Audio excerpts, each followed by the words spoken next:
ঢাকায় পুলিশ কর্মকর্তার বাথরুমে রাসেলস ভাইপার সাপ, শুনে অবাক হচ্ছেন অনেকেই। তবে এবার ঢাকার মিরপুরে রাসেলস ভাইপার সাপের এমন আতঙ্কই দেখা দিয়েছে।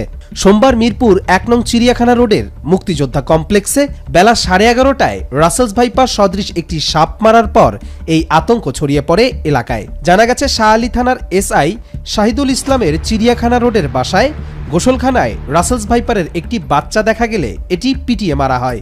এ সময় এসআই শাহিদুল থানায় ডিউটিতে ছিলেন। এসআই শাহিদুল মাইটিভিকে জানান, সকালে ডিউটিতে থাকা অবস্থায় তার স্ত্রী ফোন করে বলেন বাথরুমে একটি সাপের বাচ্চা দেখে পিটিয়ে মারা হয়েছে। তিনি বলেন, সাপ দেখে মনে হয়েছে এটি রাসেলস ভাইপারের বাচ্চা, দেখতে হুবহু রাসেলস ভাইপারের মতোই ডোরাকাটা। পরিচিত অনেকে দেখে নিশ্চিত হয়েছেন এটি রাসেলস ভাইপার। সাপের ছবি ফেসবুকে দেওয়ার পর অনেকে রাসেলস ভাইপার বলে নিশ্চিত করেছেন।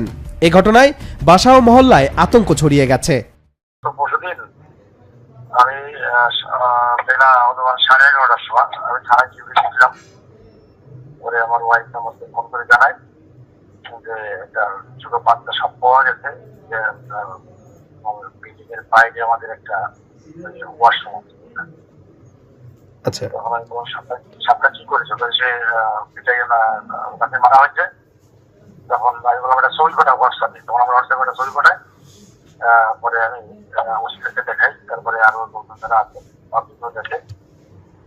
পরে আমরা নিশ্চিত না রাত্রিবেলা কিনা, তবে তার আঘাত বা গায়ে ওরকম অবস্থা দেখা গেছে। অনেকে বলছে যে হ্যাঁ এটা রাতের ব্যাপারে বাচ্চা, আর অনেকে বলছে যে এরা রাতের ব্যাপার না বা নিশ্চিত না। সাপটা দেখার জন্য আমি বাসার উদ্দেশ্যে রওনা দিই। আমার বাবাকে ফোন করি, বলতে যে সাপটা ফেলে দিচ্ছি, ওই বড় কাঁচে ক্যামেরাটা নিয়ে। তখন আর সাপটার সচককে দেখি নেই। আমার হোয়াটসঅ্যাপে যে ছবিটা পাঠাই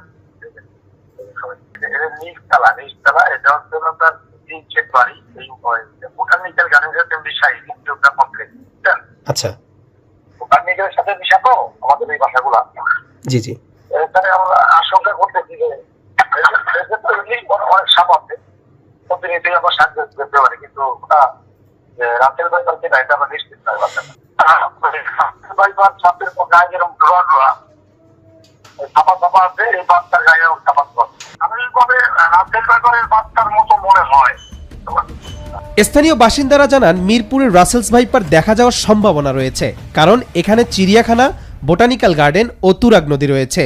শাহ আলী থানার ওসি তারিকুজ্জামান বলেন, থানার এক কর্মকর্তার বাসায় সাপ পাওয়া গেছে। সাপটির ছবি তিনিও দেখেছেন, তবে রাসেলস ভাইপার কিনা নিশ্চিত নয়।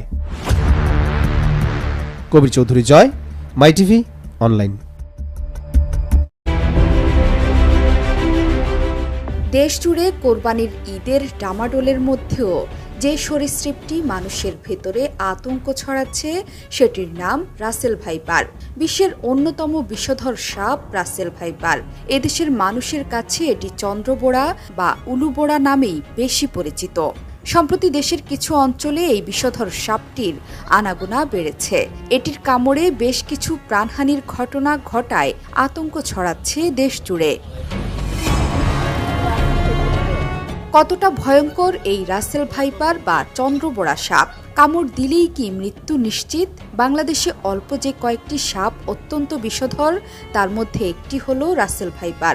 বৈজ্ঞানিক নাম ডাবইয়া রাসেলি, যা ভাইপারিডি গোত্রের একটি ভয়ঙ্কর বিষাক্ত সাপ। বিশেষ করে ভারতীয় উপমহাদেশে এ সাপ বেশি দেখা যায় এবং এটি ভারতের সবচেয়ে বড় 4টি সাপের মধ্যে একটি। রাসেল ভাইপার সাপের দেহ মোটাসোটা, লেজ ছোট ও সরু হয়ে থাকে। মাথা চ্যাপ্টা ত্রিকোণাকার, মাথার তুলনায় ঘাড় অনেকটাই সরু।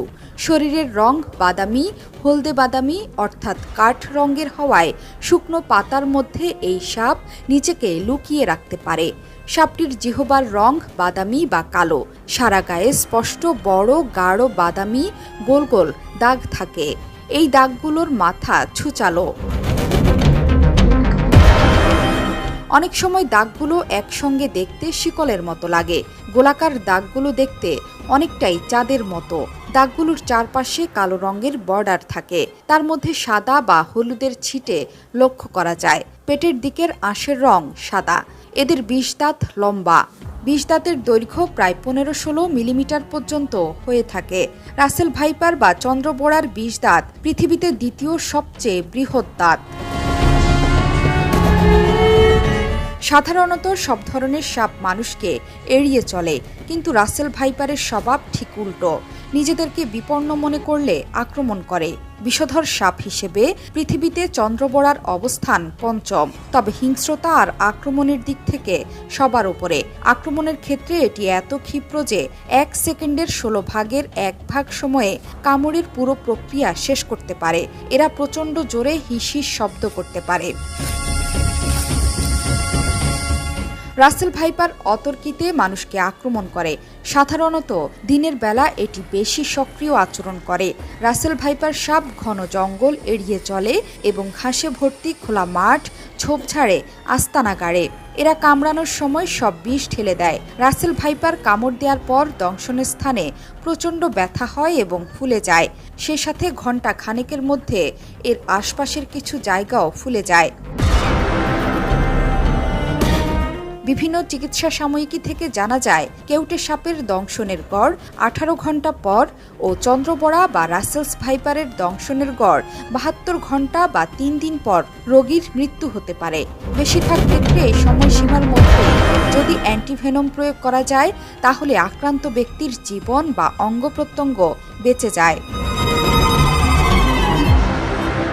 বিশ্ব স্বাস্থ্য সংস্থার প্রতিবেদন অনুযায়ী বাংলাদেশে প্রতি বছর অন্তত 5,80,000 মানুষ সাপের কামড়ের শিকার হন এবং এদের মধ্যে 6,000 মানুষ মারা যান। আর গত 1 মাসেই দেশের উত্তর থেকে দক্ষিণ এমনকি মধ্যাঞ্চলের জেলাগুলোতে দেখা গেছে রাসেল ভাইপার। 3 মাসে মানিকগঞ্জে অন্তত 5 জন প্রাণ হারিয়েছেন এই সাপের দংশনে। বিষধর এই সাপ নিয়ে দেশে এখন আতঙ্ক ছড়াচ্ছে। জোহরা চৌধুরী সেতু, 71।